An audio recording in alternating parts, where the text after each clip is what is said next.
Look at me, darling. I'm 67. I've got a decent 401k, and I finally stopped checking the rearview mirror every time I hit a gas station. But 20 years ago, I was a mess in a tight shirt, thinking a jawline was a substitute for a personality. Let's talk about that perfect man I met and why I had to drive thousands of miles away just to remember my own name. Most people see a man my age and think I've spent my life playing it safe. They see the gray hair and the IT degree, and they think stability. They don't see the tire tracks I left across 6 state lines. They don't see the ghosts. But we're friends, right? And friends don't let friends fall for a perfect man without a warning label. I was a late bloomer. That's a polite way of saying I spent the first half of my life in a closet so cramped I couldn't breathe. When I finally burst out at 45, I was like a kid who'd been locked in a library and suddenly found the keys to the Wonka factory. I was a child in a candy store, honey. And that only means I put in my mouth all the candy I could find, hairy or smooth, tall or short. It was like Hansel at the witch house, baby. I was making up for 40 years of no. I wanted every flavor, every color, every experience. And in that state of mind, high on freedom but low on discernment, I was the perfect prey. Because when you're starving for affection, you'll eat a poisoned apple and thank the person who gave it to you. Then I met him.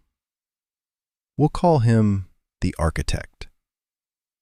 He was everything a man like me, newly out, slightly insecure, was told to want. He was a versatile top, which in our world is like finding a unicorn that also does your taxes. He was loud. He was the center of every room. He had that enticing smile that made you feel like you were the only person in the world. But it was actually a spotlight he used to blind you so you couldn't see what he was doing with his other hand. And trust me, it is not what you think he was doing. We moved in after 4 months. 4 months? That's the honeymoon phase, right? It's supposed to be all brunch and bad decisions. But for me, it was the start of the great erasing. He told me we didn't need anyone else. He told me my family didn't really understand my new lifestyle. He was protecting me. Protecting is the word predators use when they're building a cage. I'm an IT analyst. My brain works in logic, in if/then statements. If I am a good partner, then he will be happy. If he is happy, then he won't scream. But toxic relationships don't run on logic. They run on corrupted code. The mistreatment started small. A comment about my weight. A joke about my age. Then the verbal abuse became a daily soundtrack. I put up with it because I liked role play. I thought, maybe this is just his dominant side. I made excuses for him like I was his publicist. Then came the alcohol, and then the hitting. It started once a month, then twice a week. I'd be at work, fixing servers, feeling like a competent professional, and then I'd walk through my front door and become a ghost. He'd lock me in. He'd take my phone. I lived under those conditions for several years. Why didn't I leave? Because he had convinced me that outside those 4 walls, I had no value. He'd say, "Who's going to want a 50-year-old man who barely knows how to be gay?" I believed him. That was the virus he installed in my system. People ask me, what was the final straw? It wasn't a big movie moment. There were no violins. He came home drunk. Again. He'd run out of beer and he was starting to get that look in his eye, the one that meant I was going to have a bruise to hide the next morning. I offered to go get more beer. He agreed. He let me go. He was too drunk to realize I took my car keys, the ones I left on the counter. I took my wallet because, frankly, I knew I was going to need therapy, and I walked out. I stopped at a gas station 10 minutes away.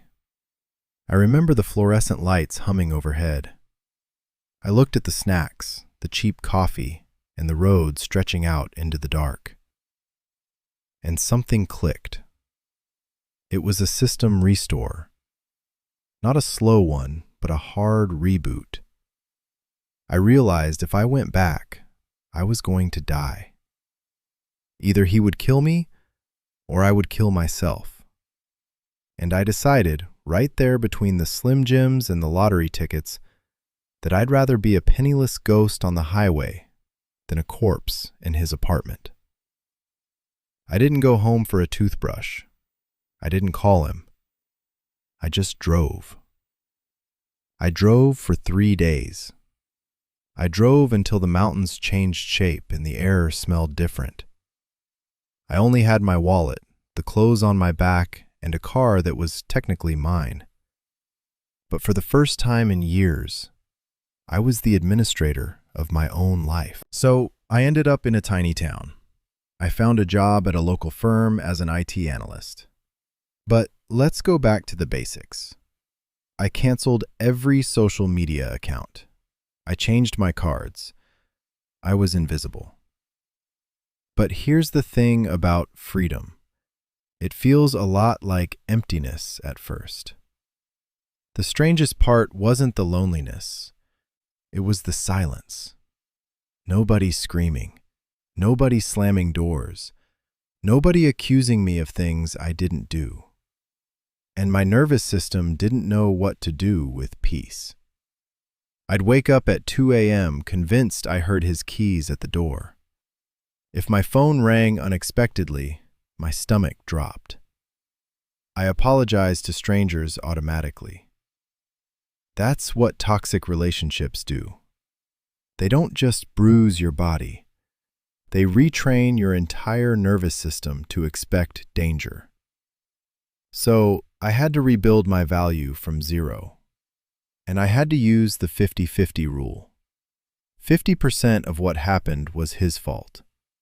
He was the abuser. He was the broken one. I don't own his violence. But the other 50%, the recovery, that belongs to me. I had to look at why I stayed. And let me tell you something nobody wants to admit out loud. The shame after a toxic relationship is brutal. Not because someone hurt you, but because you slowly realize how many times you abandoned yourself just to avoid being abandoned by them. That realization almost broke me more than the bruises did. Not to blame myself, never that, but to understand my own security vulnerabilities. I stayed because I didn't think I was worth more than a versatile top with a mean streak. I stayed because I was afraid of being alone at 45 plus. Rebuilding self-worth isn't a spa day. It's hard, dirty work. It involves deleting internalized beliefs. I had to take every mean thing he said and treat it like a malicious file. Delete. Empty trash. Every time I thought, I'm too old, I had to manually overwrite that with, I am a man who survived a war. I am enough. One morning, I looked in the mirror and realized something terrifying. I no longer knew who I was outside of survival mode. I had spent so many years monitoring his moods, managing his drinking, predicting his explosions, that I had completely disappeared from my own life. I wasn't living anymore. I was managing damage. Reconnecting with the pre-relationship self. I had to remember that I liked jazz. I had to remember that I was actually quite good at my job. I had to find the me that existed before I became a we. Restoring trust in the firewall. My intuition had tried to warn me. I just disabled the notifications. Rebuilding value means promising yourself, I will never ignore my gut again to keep a man in my bed. Now, let's talk about the humor of it all, because if you can't laugh at the absurdity, you're just a victim. And honey, I am a survivor. Do you know how many perfect men I've met since then? They're like software updates. Most of them are just bug fixes for problems you didn't even know you had. I look back at 45-year-old Andrew and I want to shake him. I want to say, darling, he wasn't passionate, he was just loud. And versatile usually just means he can't decide which side of the bed he wants to hog. When you rebuild your value, your sense of humor is the first thing that comes back online. It's your armor. When a guy tries to gaslight me now, I just laugh. I tell him, sweetie, I've been gaslit by professionals. You're an amateur. Come back when you've got a better script. I'm dating someone now. We've been dating for 6 months, and we haven't even talked about moving in. We might not ever. He's lovely. He's kind. He's a little bit boring, and I love him for it. I remember the first time he raised his voice across the kitchen because he couldn't find the olive oil. My whole body froze. I mean, completely froze. And he stopped immediately, walked over to me, put his hand on my shoulder and said, "Hey, I'm not him."